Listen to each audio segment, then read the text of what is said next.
action, which I always forget to say. Okay. So these are part drawings and part collage.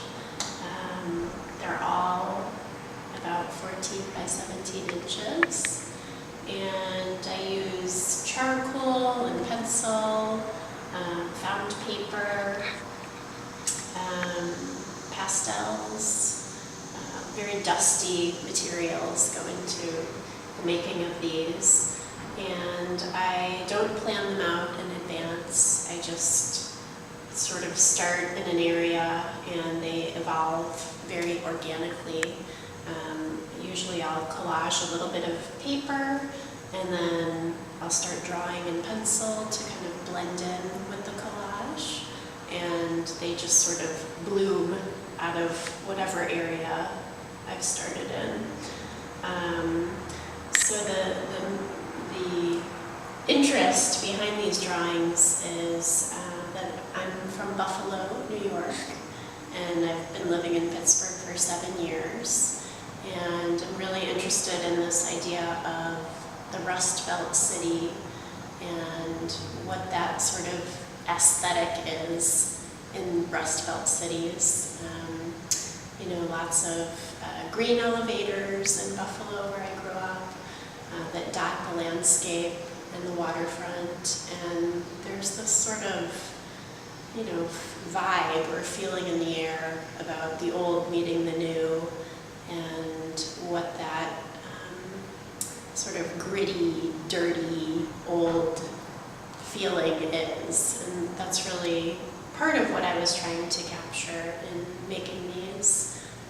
Another influence on these drawings is this studio, which we are in right now. We're in the MSA, or the Mine Factory building, and my studio has a lot of pipes and a wall of cinder block windows, and there's a lot of exposed brick and peeling paint and rusty spots all over this building.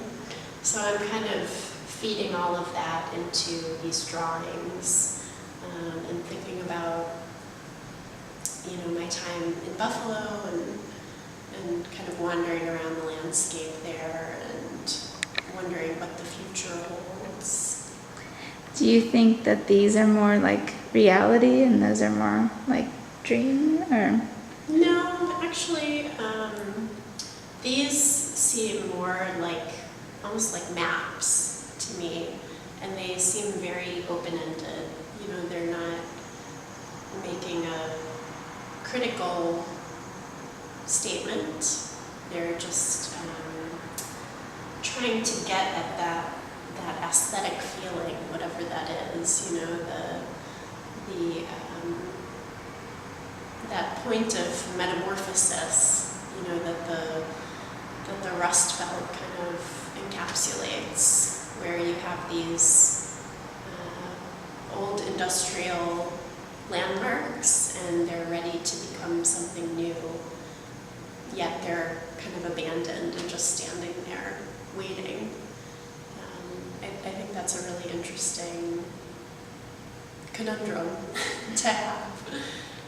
And they're markers of a once very prosperous and industrious past, and they've just sort of been abandoned for decades. So, there's a lot of controversy about tearing the buildings down, repurposing them, just letting them stand as they are. I don't know what the answer is, but in the meantime, I think that they give a very rich inspiration to my work.